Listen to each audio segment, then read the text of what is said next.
deceased versus the city of Balch Springs, Texas, particularly the Balch Springs Police Department.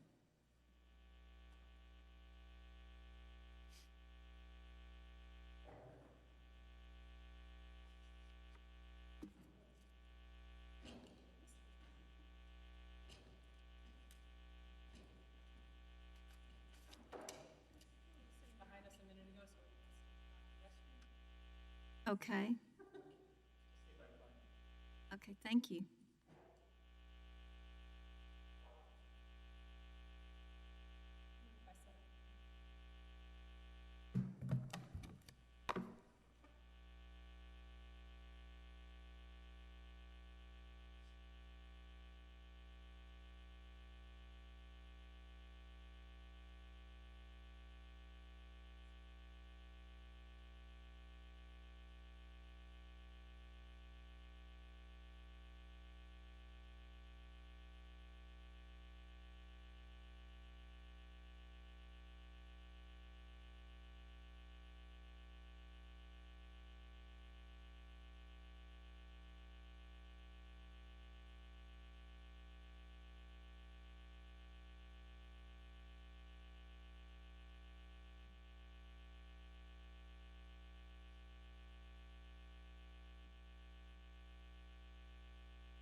Okay, the case has been called, and you may proceed your argument, Ms.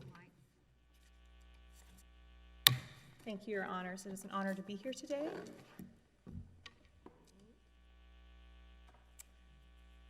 May it please the Court, Shelby White for the appellants. When the need for more training or supervision is so obvious and the risk of not doing so is so severe, it becomes conscious indifference. Here in this case, first on a national level, we know that the risk of police violence is severe. We have police violence is not an isolated incident. It affects the entire community. It involves rioting, destruction of property, lives, and livelihoods of other civilians, more than just the one who was killed. Second, we know that police misbehavior affects the integrity of other actual criminal convictions. Under Brady, under Michael Morton, we know that your police record is now fair game in cross-examination. And so if you have a record of police violence, if you have a record of police misconduct, you are jeopardizing the integrity of conviction. And specific to this police department and this police officer, this department knew that Officer Oliver's behavior was escalating in severity from verbal assault to actual assault to aggravated assault and then to murder. And the evidence shows the city knew that risk and was willing to take that risk. And over a course of several years, they did nothing to modify their training. They did nothing to modify their supervision, their discipline. They did nothing to modify their hiring practices. And can it be just the one person as the evidence for the policy? Yes. Usually it's, over a period of time with a bunch of people. It's not, well, one officer did this, and then it escalated, and it's the same officer, and then it's the same officer. What is the case law on that? So you're talking about Brown versus County of Oklahoma. The Oklahoma County case, and that came out of this court. We cited the Supreme Court case in our brief, and then it is remanded back to this court in 2000. And the opinion, basically, if you go through the facts of that case, we have an officer who, I believe he's the nephew of the sheriff. He comes in as a reserve deputy, and he does not receive any training. And the reason the court said that was an individual incident is you look at, there was evidence that other officers did receive proper training and that he just didn't have to go to that training. And then there are instances of him using violence against people that he's arresting, and then he ends up arresting a woman and Miss Brown and ends up pulling her out of the car and injuring her knees severely. Right. Well, I'm actually talking about in this particular case, is it Oliver? Yes. Oh, his criminal conviction? Well, the idea is that it's the same person that is the example Isn't it Mr. Oliver himself who's overall the example? Yes, so we have both, on the individual sense, we have his severely escalating behavior, starting from his psych evaluation when he gets hired to the point that he murders. On the department-wide scale, we have other instances of other officers committing, 2 instances of tasing of people who were handcuffed, one that was tased to death. We have the other officer who has kind of the same sense of escalation of going from an aggravated assault of an inmate who he says said something mean to him to shooting a suspect in a car in an excessive force case. Or I'm not sure if it went to trial, but a use of excessive force that was not justified. And so we have a pattern of conduct of other officers who are misbehaving and who are escalating in their behavior. And then we look at Officer Oliver here, who is doing the same thing. He's escalating in his behavior, and there is no discipline and there is no training. The first thing I want to talk about is the failure to train. We have in the record at page 14668 through 670, so 14,000, we have both a failure to train initially and then a failure to retrain. Our expert, what I'm citing to is the expert report, he points to 3 specific shortcomings. He says, first, there's no training on defensive tactics, use of force, or de-escalation, which is obviously a key issue in this case. Second, there's no training on policy or procedure and no competency training. Third, he says there's no training on core tasks. And he uses the example of the Medina case where Officer Oliver violently assaults a person who's in the middle of having an epileptic seizure. Then we look at what training he actually does receive. Firearms training, 112 hours of firearms training, including 40 hours of precision rifle training. And so when you look at the training he actually received, it is functionally no training because he has only received training on how to kill people, and that is not what police officers are designed to do. There are obviously other elements of being a police officer. It is not just about killing people. It's not just about using a gun. So you believe that the other incidents of the training are specific and similar enough to establish, I mean, it's a high bar. I think that we meet both the individual instance under Brown, and then I think we also have specificity, similarity, and numerosity. So I believe the district court only looks at the shooting and says, we have the shooting of the prior officer, and then we have Officer Oliver's shooting. He says they are sufficiently similar, but they are not numerous enough. And I think that that's erroneous for 2 reasons. First of all, numerosity is not, there's not a specific number. It's a sliding scale. And then we look at the sliding scale, we say, how severe is the incident, which murder is the most severe that you can get. And then second, I think another important factor is, what's the size of your city? How big is your police force? And here, Balch Springs is 27,000 people. It's a very small town. It obviously has a very small police force. And so we look at these other officers knowing, Officer A got away with shooting someone, didn't get punished, didn't get disciplined, doesn't have training.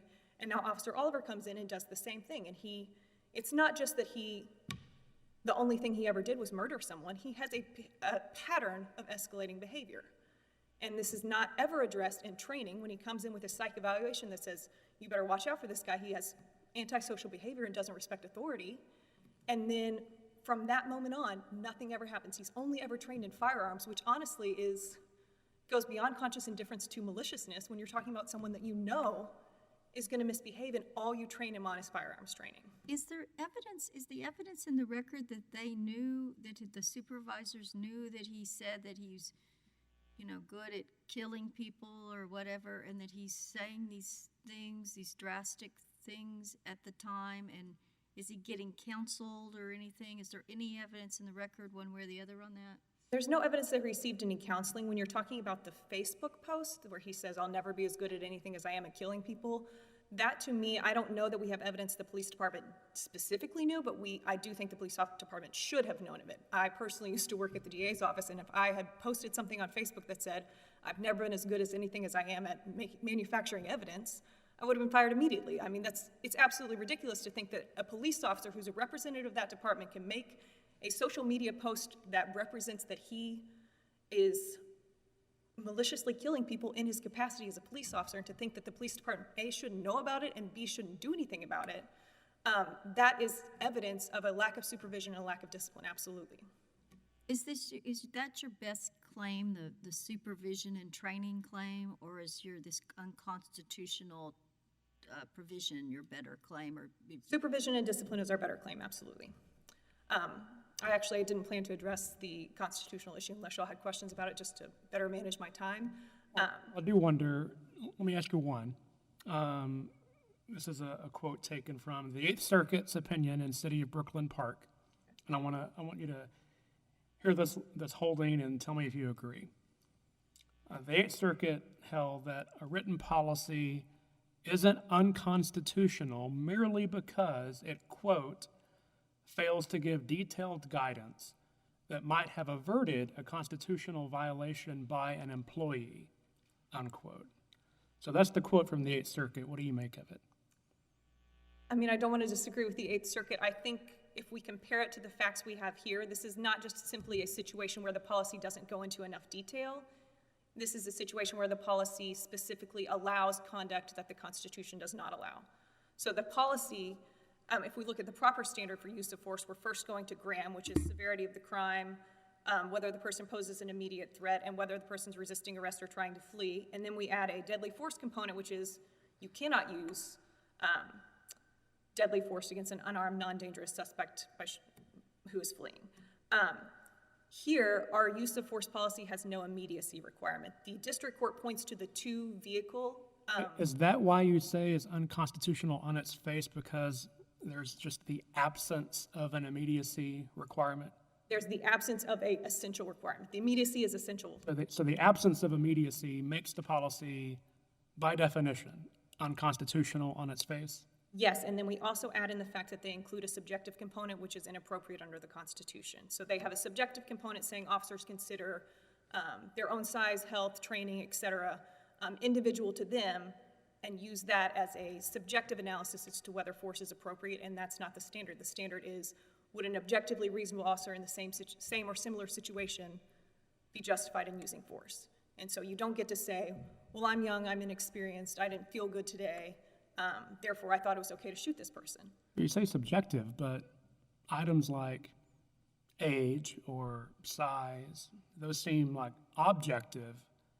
So age and size can be objective, but I think the other components, which are your training and kind of your health and things like that, are not necessarily, they're not always going to fall under an objective component. Obviously, we look at cases where they say, well, you know, the suspect was 6'5" and you were only 5'3", you know, you probably felt more threatened, but that's not what this test allows for. This test allows for much more subjective consideration to go into it, to the point that it goes beyond. I would understand the facial unconstitutionality point if the policy affirmatively stated that immediacy is not required. But here, the overall policy is just silent as to immediacy. When you say that, silence itself makes it facially unconstitutional. I agree, yes, I would agree with that statement, because the immediacy is an essential requirement of deadly force. And so when you talk about silence, what we have here is a person who could comply with the policy even though there was no immediacy. So the policy has to expressly incorporate every element of deadly force in order not to be facially unconstitutional. I would think that's true, yes. There's not that many components to deadly force. And so Okay, so if you're writing our opinion, and we're writing on that point that you just discussed with Judge Willett, what would you write? I would basically say that the policy is unconstitutional on its face because it does not have an immediacy requirement, and immediacy is an essential component of the use of deadly force. And it is when I say an essential component, I mean it cannot be waived, it cannot be negotiated out. Deadly force is only justified when it is immediate, and because that is the justification for deadly force, you cannot leave it out and then still have a facially valid policy. And therefore, if you were correct, what result here? So if you have a policy that is constitutionally invalid on its face, then all we look at is whether that's kind of the end of the story. You have the moving force violation. What do we do? So what we'd would we reverse do and if we remand back. agreed with you? Then what would happen? Reverse and remand back to the district court to basically undo the summary judgment and have a trial. So if there are no further questions. Do we have to determine that the policy was a link between the policy and whether this would have happened anyway? I'm sorry. We have to determine any kind of link between what actually happened and the policy in order to, Okay, yes. Sorry, when you said, and it would have happened anyways, it threw me off a little bit. But yes, I think you do have to show, here we do have a link between the policy and his. but I thought part of it was this person is just so out of control and they shouldn't be anywhere. And so what is the evidence that if they had a good policy, then this would have all changed everything? So the link between his conduct here and the policy is that there is no immediacy requirement. And so he's used deadly force at someone who has passed him, who has passed the other officer, and who's not endangering anyone. And so that, the policy allows for that because it's not constrained by immediacy. And that's, his use of force is unconstitutional. He's been criminally convicted for murder. There's no debate about whether what he did was excessive force or not. Right, I understand that he was criminally convicted for murder, but I'm just wondering if this person, it doesn't matter what the policy is, he was gonna do his own thing. I think that you could say that that's probably true, given his disregard for his authority and his lack of training. But I think the policy still matters because he was okay under the terms of the policy. What he did was technically fine under the policy. Thank you. You saved time for rebuttal.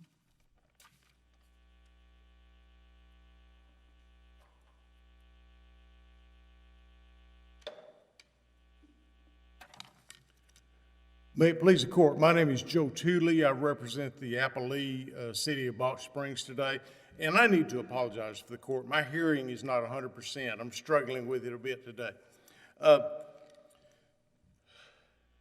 If I may hearken back to a previous career, this was a bad shooting. It occurred on Saturday night, just before midnight. The Dallas County Sheriff's Office and District Attorney's Office immediately took up the criminal investigation. The City Police Department took up the administrative investigation. They worked it Sunday and Monday. And on Tuesday, they fired Officer Oliver. As the court is aware, he was subsequently convicted of criminal charges and currently resides with the state of Texas. The city did not cause this shooting, and that's what this case is about. This is a claim against the city for municipal liability. I would point out that many of the claims contained in plaintiff's briefs are simply unsupported by the evidence and unsupported by the record and appear to me mere allegations or wishful thinking. The judgment of the district court, as the court is aware, can be affirmed on any basis that appears in the record. The district court affirmed the magistrate's findings essentially without elaboration. Therefore, it is the magistrate's findings that we are reviewing today. The magistrate found that the force directive of the police department, which has been referenced as policy throughout, is constitutional and did not cause the shooting. That pesky causation element keeps coming up in this case. The plaintiffs did not address causation in their brief other than to cite an Eighth Circuit case which plaintiffs claim relieved them from proving causation. I would submit to the court that's not the law. Even the Eighth Circuit recognized that. Why doesn't the policy have... I'm sorry, Your Honor. Why doesn't the policy have an immediacy requirement? Because we always deal with whether it was imminent. You know, that's always part of it, that you have to have a threat that's imminent so that you can take lethal force.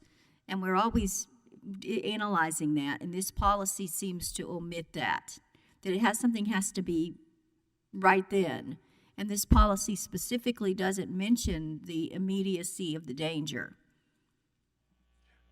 Your Honor, this policy is clearly allows deadly force only in the face of an immediate threat. How does it where? How do we know that? Because it doesn't say that, does it? It said that in the restrictions on the deadly force, the threat has to be immediate. And the policy is found in the magistrate's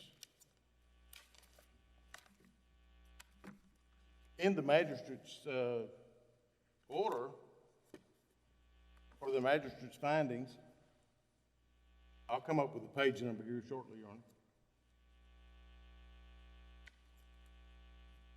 It's a record on appeal beginning at 16028. Right, I'm looking at the policy right now. I have it in front of me because I thought I might need it today.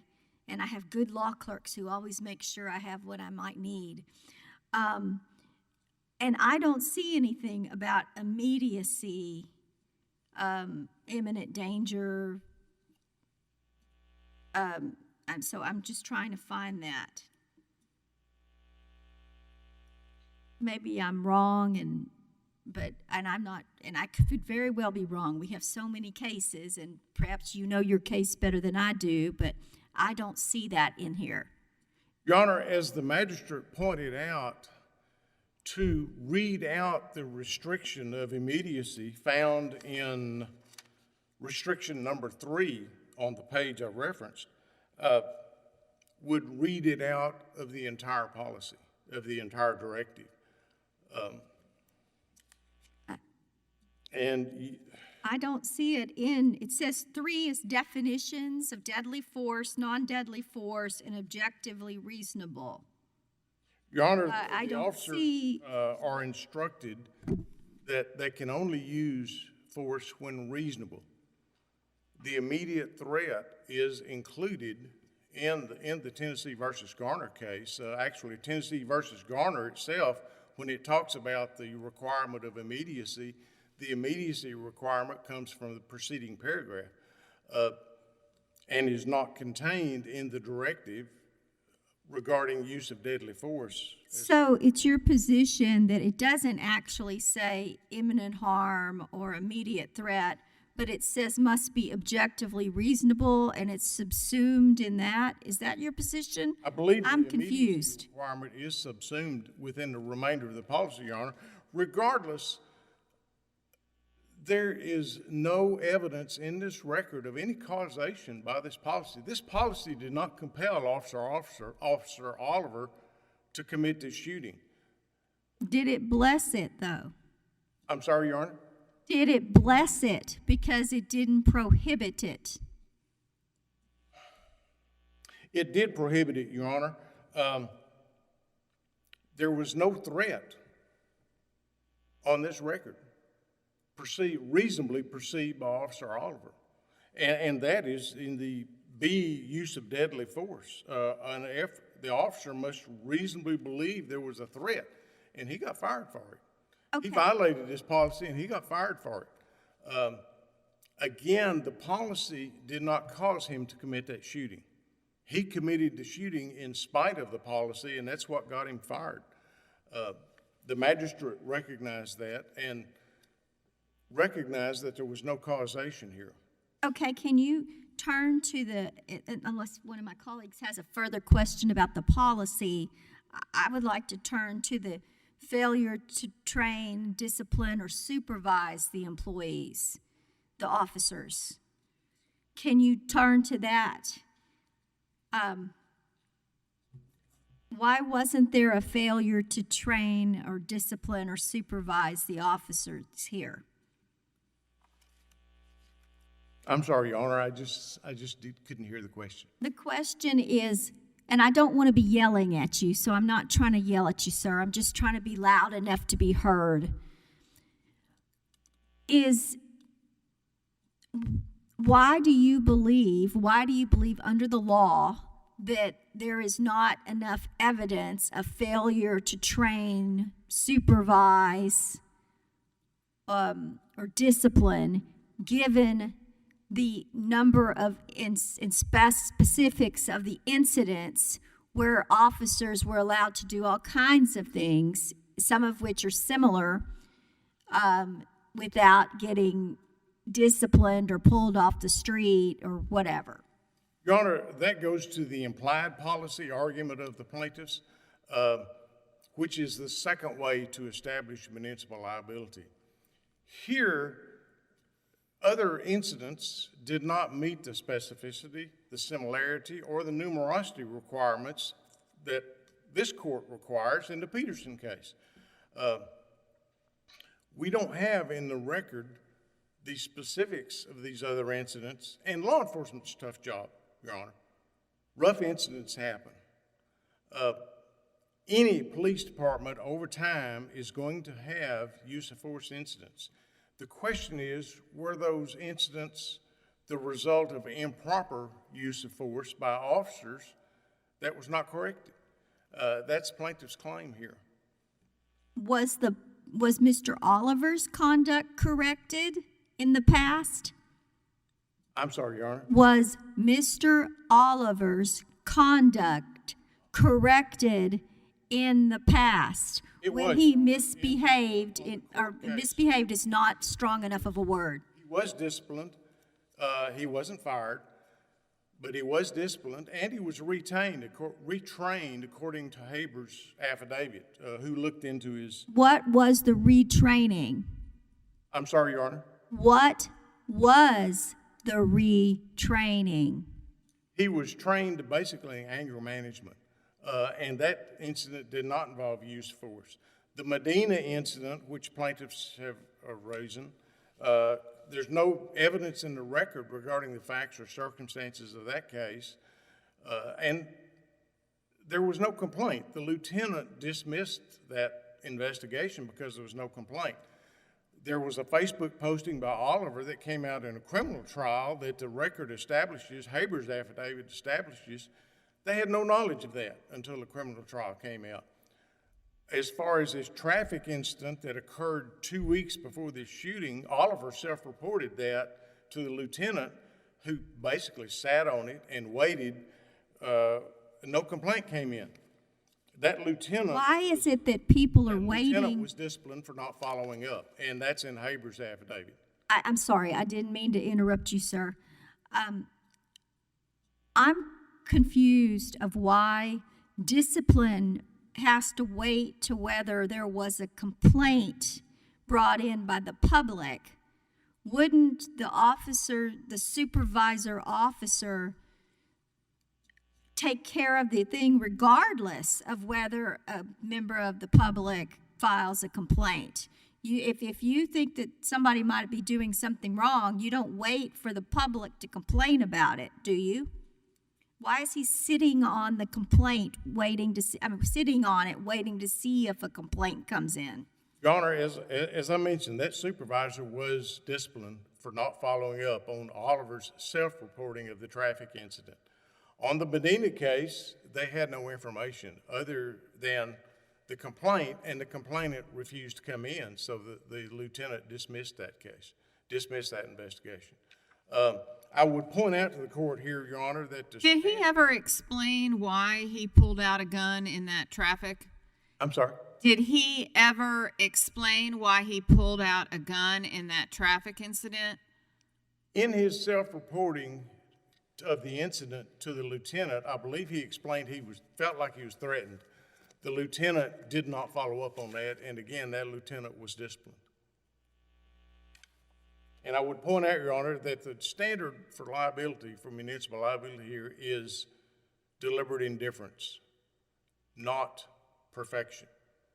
And these officers clearly weren't perfect. Thank you, Your Honor. Thank you.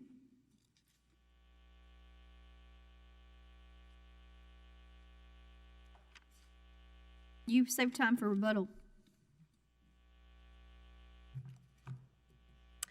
Thank you, Your Honors. As opposing counsel just stated, the standard is deliberate indifference, not perfection. And obviously, we're nowhere close to perfection here, but we are far beyond deliberate indifference, approaching what I would consider malice or gross negligence or something beyond that. We are looking at a deliberate pattern of failing to train, of failing to discipline. In the failure to supervise or discipline, our expert speaks of 3 shortcomings. Or he speaks to 2, and then there is a third one. First, he says the city failed to timely and properly track and identify use of force incidents. In fact, the chief of police only received a yearly report of use of force and deadly force incidents, which means that when we're looking at supervising and disciplining, at the end of the year, it's really just promotion or raise. It is not, here was your use of deadly force, here is your punishment, here is your discipline in a timely and appropriate manner. It is an end-of-the-year survey to see how the department is doing overall in use of force. And here, why it's such a severe problem is because we have a use of force incident where Officer Oliver is off duty, and then 2 weeks later he. But the supervisor was supposed to follow up on that. They weren't supposed to wait till the end of the year and didn't follow up. Yes, and so that goes to part two, which is our expert points out that these internal investigations are basically functionally optional. It says the standard is internal investigations may be conducted if a violation is suspected. And then you have a subordinate officer who basically, the expert. Well, I mean, to kind of come at it from that direction, you know, from your opponent's direction, let's say, Oliver self-reported, and Oliver said, I was afraid. That's why I pulled out the gun. And then the person in that traffic incident never complained or reported.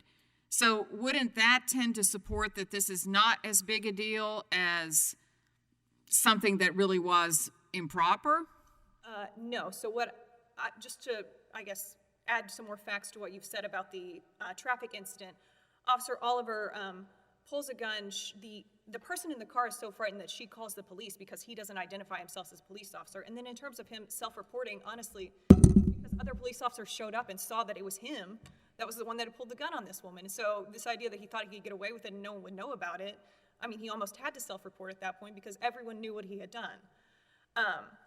Okay, but then why would she not have reported it?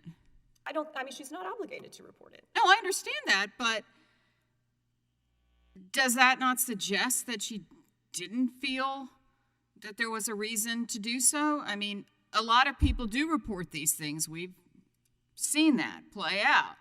So does that not at least have some impact? I'm not saying that the supervisor should not have simply reviewed it themselves. I'm not saying that, but doesn't that add to the mix? No, I don't believe it does. So I would take the position that whether a civilian chooses to report or not is basically irrelevant at this point, because you have civilians who are afraid of police officers and choose not to report, who for personal or family reasons choose not to report because they maybe have some degree of misconduct or feel that they may be accused of some degree of misconduct, they choose not to report. So it's really, in terms of whether or not this officer should be investigated, whether anything should be done, or whether or not it's severe enough, the fact that a civilian chose not to report it after the fact is really irrelevant, especially when you consider the fact that she did call the police at the time. So for her, that really is at least some report.